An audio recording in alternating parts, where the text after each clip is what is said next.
Hello दोस्तों, welcome to the drama connection. आज मैं एक नया ड्रामा शुरू करने वाली हूँ। ड्रामा की शुरुआत में शाओयू, जो एक एक्ट्रेस है, को बताया जाता है जो हमारे मेल लीड की गर्लफ्रेंड होती है, लेकिन वो मिस्टर लू के साथ फिल्म में हीरोइन के रोल के लिए हमारे मेल लीड को चीट कर रही होती है। वहाँ दूसरी तरफ से वानशिंग उनका फोटो खींचती है। तभी हमारा मेल लीड आ जाता है जिसका नाम रोंगवेई होता है। वो वानशिंग को शाओयू समझकर उसके हाथ में रिंग पहना देता है। वानशिंग कैमरे में से एसडी कार्ड निकाल कर जाने लगती है तो रोंगवेई उसे अपनी तरफ खींच लेता है। वो कहती है तुम गलत रूम में आ गए हो। रोंगवेई कैमरे से उन दोनों को देख लेता है। मिस्टर लू को कैमरे की लाइट से पता लग जाता है। वानशिंग वहाँ से भागने लगती है तो उसके सामने मिस्टर लू आ जाते हैं। वो उससे एसडी कार्ड मांगते हैं। वानशिंग मना करती है तो वो उसके साथ बदतमीजी करने लग जाते हैं। वानशिंग उसे हिट करके भागने लगती है तो रोंगवेई और वो एक दूसरे से टकरा जाते हैं, जिससे उनकी किस हो जाती है। वानशिंग उसे सॉरी बोलकर निकल जाती है, लेकिन उसका एसडी कार्ड वहीं गिर जाता है, जिसे रोंगवेई उठा लेता है। वो घर जाकर एसडी कार्ड ढूंढती है तो उसे याद आता है कि वो तो वहीं गिर गया था। फिर वो अपने हाथ में रिंग देखकर खुश हो जाती है। अगले सीन में चाओयू रोंगवेई को सफाई दे रही होती है। रोंगवेई उसे सबूत बताता है। वो उससे ब्रेकअप करके जा रहा होता है तो वानशिंग उससे जानबूझकर टकरा जाती और उसे एसडी कार्ड बदल कर दे देती है। अगले सीन में वो अपने नए ड्रामा का प्रमोशन कर रहे होते हैं। चाओयू रोंगवेई से चिपक कर बात कर रही होती है तो वो कहता है हमारा ब्रेकअप हो चुका है, मुझसे दूर रहो, लेकिन वो उसकी बातों को इग्नोर कर देती है। वो सब बात कर रहे होते हैं। वहाँ वानशिंग एसडी कार्ड लगाकर उन पिक्चर को सबके सामने दिखा देती है। शाओयू पर सब सवालों की बौछार कर देते हैं। वानशिंग अपना काम करके निकल जाती है। उसे अपने काम के पैसे मिल जाते हैं। वो खुश होती है। तभी उसका कोई पीछा कर रहा होता है। वो छुप जाती है। तभी वो आदमी उसके पीछे से आ जाता है। अगले सीन में वानशिंग बंदी होती है।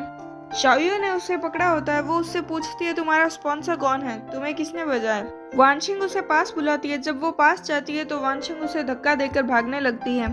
तभी वो एक कार के सामने आ जाती है जो रोंगवेई की होती है।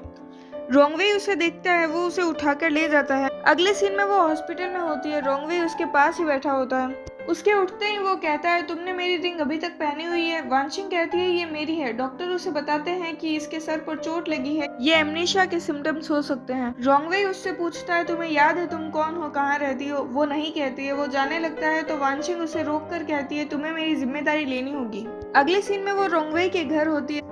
फिर रोंगवेई को बताया जाता है। वानशिंग कहती है मुझे पता था तुम मुझे अकेला नहीं छोड़ोगे। रोंगवेई कहता है ऐसा वैसा मत समझना, अगर तुम मेरे दरवाजे पर जमकर मर जाओगी तो दिक्कत हो जाएगी। वो उसे ब्लैंकेट देकर कहता है बस एक रात रहने दे रहा हूँ। सुबह जब रोंगवेई उठता है तो देखता है चाओयू उसके घर में होती है। तभी वानशिंग भी आ जाती है। वो रोंगवेई से कहती है ये यहाँ क्यों है। रोंगवेई कहता है ये मेरी गर्लफ्रेंड है। वानशिंग कहती है हाँ, हमने ऑलमोस्ट रजिस्टर करवा लिया है। शाओयू उसे मारने लगती है तो रोंगवेई उसे रोककर कहता है भूलो मत, हमने ब्रेकअप कर लिया है। फिर दोनों लड़कियों की जमकर लड़ाई होती है। अगले सीन में वानशिंग शार ले रही होती है। वो अपने कपड़े ले जाना भूल जाती है तो रोंगवेई से मांगती है। रोंगवेई उसे कपड़े देने आता है। तभी वो गिरने लगती है। रोंगवेई उसे तो संभाल लेता है, लेकिन उसका टाल गिर जाता है। वो उसे टाल देकर कहता है मैंने वो सब कुछ देख लिया जो तुमने कवर किया। वानशिंग कहती है मैं कह देती हूँ तुम्हें, मेरे बारे में कुछ भी बुरा मत सोचना। अगले सीन में रोंगवेई वानशिंग से जाने को कहता है तो वो कहती है मैं जवान लड़की जिसकी मेमोरी लॉस हो गई, क्या तुम मुझे सड़क पर अकेला छोड़ दोगे। वो कहता है मुझे नहीं लगता ये तुम जैसी के लिए डेंजरस होगा। वानशिंग को वहाँ एक लड़की का फोटो मिलता है। वो रोंगवेई से कहती है मैं फ्री में नहीं रह सकती तो मैं जाने से पहले तुम्हारे घर की क्लीनिंग कर दूंगी। इन बातों में वो उस लड़की का फोटो खींच लेती है। रोंगवेई उससे कहता है कोई जरूरत नहीं है, दरवाजा वहाँ है, अभी निकलो। अगले सीन में वो रोंगवेई को छुपकर देख रही होती है। वो उस फोटो वाली लड़की के साथ होता है। वो उसे बताती है मैं प्रेग्नेंट हूँ। रोंगवेई कहता है अगर तुम इस बच्चे को जन्म देना चाहती हो तो मैं तुम्हें सपोर्ट करूंगा। वानशिंग उनकी बातें सुनकर उनका फोटो खींच लेती है। अगले सीन में वो उस न्यूज के बारे में सोच रही होती है। फिर वो हिम्मत जुटाकर उसे पब्लिश कर देती है।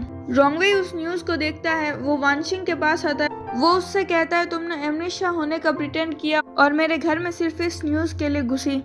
वो बात कर रहे होते हैं तभी रोंगवेई को एक कॉल आता है। फिर वो वानशिंग से कहता है तुम सच जानना चाहती हो। इतना कहकर वो उसे अपने साथ ले जाता है। अगले सीन में बताते हैं वो लड़की रोंगवेई की सिस्टर होती है। वो उसे शांत रहने को कहता है। वो कूदने लगती है तो रोंगवेई उसे बचा लेता है। अगले सीन में वो हॉस्पिटल में होते हैं। डॉक्टर बताते हैं कि बच्चा नहीं रहा। फिर वानशिंग उसके पास आकर उससे माफी मांगती है। रोंगवेई उससे कहता है मेरी इंफॉर्मेशन लीक करके और मेरी फैमिली को हर्ट करके तुम्हें लगता है तुम जस्टिस कर रही हो। अगले सीन में रोंगवेई मिस्टर लू के पास बैठा होता है। मिस्टर लू कहता है ज्यादा मत सोचो, कंपनी के पास 2 और फिल्म पड़ी है, अभी तक मेल डिसाइड नहीं हुआ है। तो रोंगवेई कहता है आपकी कंपनी को किसी और को बुलाना चाहिए। तभी शाओयू कहती है, ये एक्सपेक्ट मत करना कि वो पपराज़ी तुम्हारे लिए कोई सफाई देगी। फिर वो उन्हें एक साथ ड्रिंक करने को कहती है। रोंगवेई ड्रिंक करके चला जाता है। वहीं वानशिंग भी वेटर का काम कर रही होती है। वो रोंगवेई को नशे में दूध देखती है तो उसे ले जाती है। बाद में शाओयू आती है, उसे वहाँ रोंगवेई नहीं मिलता। वानशिंग उसे रूम में लाकर छोड़ देती है। रोंगवेई पानी मांगता है, वो उसके पास पानी रखती है तो रोंगवेई उसे अपनी तरफ खींच लेता है। पहला पार्ट यहीं तक। ड्रामा पसंद आए तो लाइक करें। पार्ट सेकंड की नोटिफिकेशन के लिए चैनल को सब्सक्राइब कर लें। Thanks for watching.